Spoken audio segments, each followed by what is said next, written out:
What did you guys think of the Sony announcement? I saw a lot of people rated it A and B, which kind of surprised me a little bit. I definitely think it was about what we expected. Like if you watched the video that I did about the leak, you would have kind of knew what was coming. I got a slideshow prepared so we can get all of like the questions answered on all the XR models. And that's what we're going to cover today. We're going to cover the Bravia XR lineup because that's more so less like what people care about. Exclusive to all of these TVs, of course, is the cognitive processor, the XR processor. It has been updated for 2023. There's going to be more motion enhancement as well, because this all ties into the next slide, which is going to be the clear image, the XR clear image. And this is not only going to be cleaning up noise and artifacts and jaggies, things like that, but it's also going to clean up motion. So it's actually going to be a motion enhancement as well. So Sony already does a really good job with motion, so they're just going to get even better with that. They already do a really good job with upscaling, and now they're going to get even better than that with this new XR clear image. For example, here they show that it has the jaggy reduction, which is going to be part of the XR clear image. It's got more clarity, less noise is kind of the tagline there. One thing that really sticks out with the XR clear image is that they said specifically that it will be able to detect what the actual native source is. So whatever you're watching, maybe it's a 1080p broadcast, maybe you're playing a 1080p game, the processor is smart enough to know that that source is going to be native 1080p, and it can work with that and upscale it based on that. There's little algorithms behind each method that they use when it comes to the different resolutions. And I thought that was really cool when they were talking about that. So the XR clear image is something that got me really excited because there is a lot of cool technology behind it. And anytime you get upscaling better, I think that's a win for everybody. Now, I'm going to be specific here, and I'm going to tell you ahead of time that this is not going to be in the X93L, this feature right here. This is a part of the new processor, which it's essentially the same processor, but it is upgraded. So same name, but some upgrades. And so the X93L will not be upgraded with the XR clear image. One of the biggest features, and we'll probably talk about this at length, is going to be the game menu that was added. And you guys might be familiar with this if you've seen Samsung's Game Bar or LG's Game Optimizer. And it's very much in the same thread, you know, it's cut from the same cloth pretty much.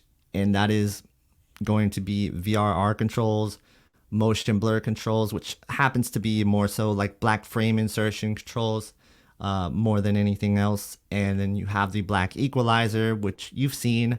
You can adjust the shadows. And then the crosshair, which we've seen coming to the QN90C and all of the Samsung 2023. And then, of course, you have this new feature called screen size, which can be really beneficial for those of you that play first-person shooters on an 85-inch TV. You might notice that it's kind of hard to track your enemies sometimes, and it's kind of ideal to actually shrink the size down so you're able to track the screen with your eyes more. So this is going to be something I think can be utilized for a lot of competitive gamers, especially in that, you know, Call of Duty realm. So we got the screen size settings in that as well, which I think is really cool. And here's a little picture of that. The competitive game picture modes, which on the stream, the mainstream, they didn't talk about much at all, but on their product lineup video, their dedicated one, when they're talking about the A95L specifically, this was right after the multi-view. And since this isn't actually on the game bar itself, I don't see it at least. I'm wondering if this is something also that's exclusive to the A95L, and that's the competitive game picture modes, which is, I guess, essentially what Samsung does with their game picture modes and what LG does with their game picture modes. So it's something I thought was interesting. What do you think? Do you think it could be exclusive if it's going to be just talked about in that light, like in that same kind of under the same umbrella as the multi-view it was talked about? I think that will rub a lot of people the wrong way if they miss some features on the gaming compare for all their TV lineup. Yeah, and then again, I want to point out this is saying that it's going to be available via future firmware updates. So keep that in mind. Here's the new remote. This is just an updated remote. The one that I'm showing particularly is only exclusive to the A95L. It is a backlit remote. Every other TV model this year does not get the backlit remote. They get this really high gloss. If you're buying a Sony TV this year, you will not be getting a backlit remote unless you're getting the A95L. Here they have this new Google Fast Pair. This could be something tied to the actual OS, the new OS enhancements, things like that. You can fast pair your accessories. I thought that was kind of neat, so I threw that in there. And so this one we're going to first cover is going to be the A95L. Dylan Sharp, thank you for the super chat. He says, Sony said 200% higher peak brightness. Could be surprising everyone and pushing the panel more than Samsung. Classy, have you heard anything about this? Like, they're both using the second generation QD-OLED panel.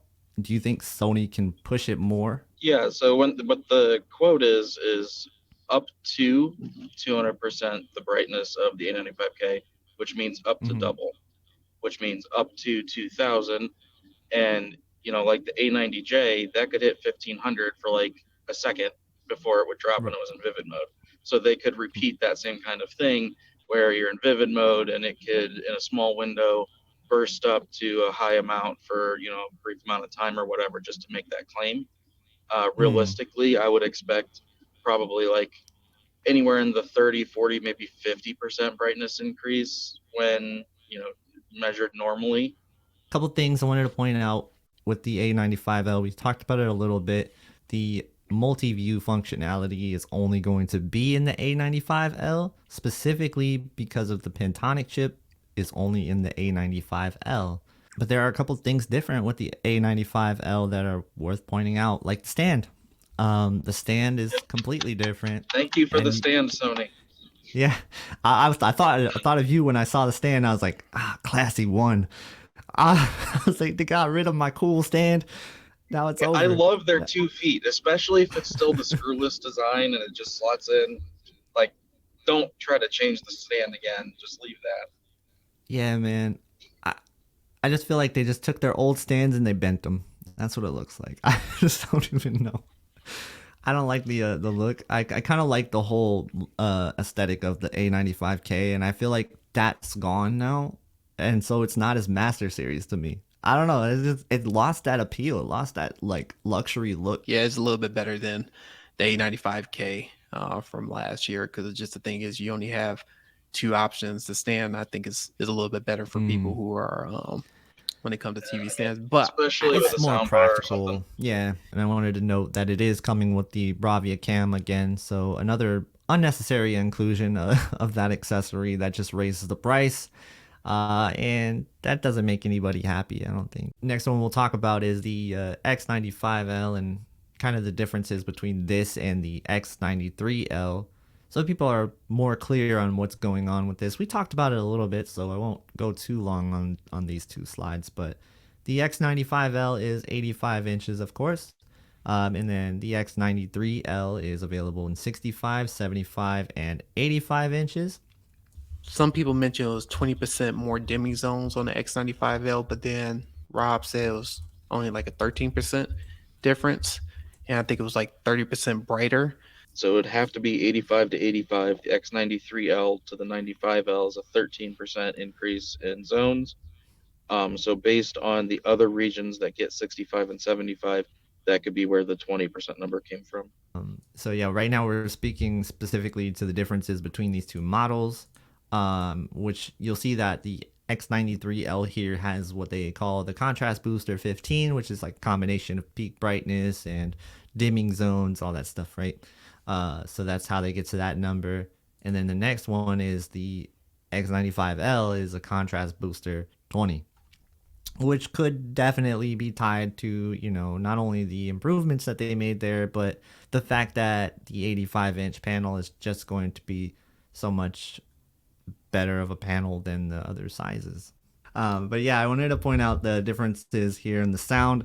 The X95L is actually going to take some features from the 8K model. It's going to have the frame tweeter, which is built into the screen, so it's going to have optimal sound. Here is the A80L. This is now their entry-level OLED in the series. Now, if you guys are like, hey, where's 42 and 48?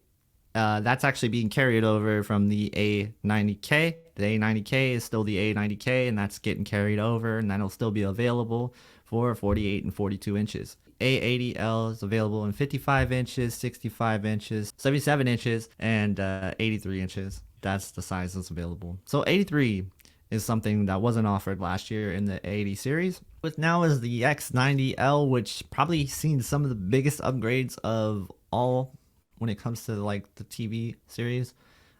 So it's not like mini LED or anything, still full array, something to remember there.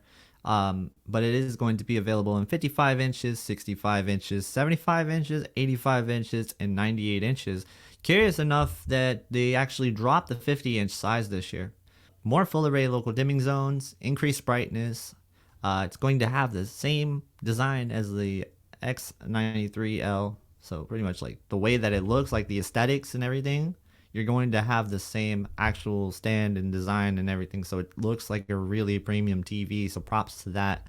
I wonder if that's going to affect the actual price tag. I guess we'll have to see. Yeah, I have to say, it's even though the Sony launch was kind of a dud, it's still exciting to talk about it. So I'm glad you guys did a live stream, because it's like, oh, yeah, there's so much like anger, or rather, I don't know about anger, but so much disappointment, and there's nowhere to go.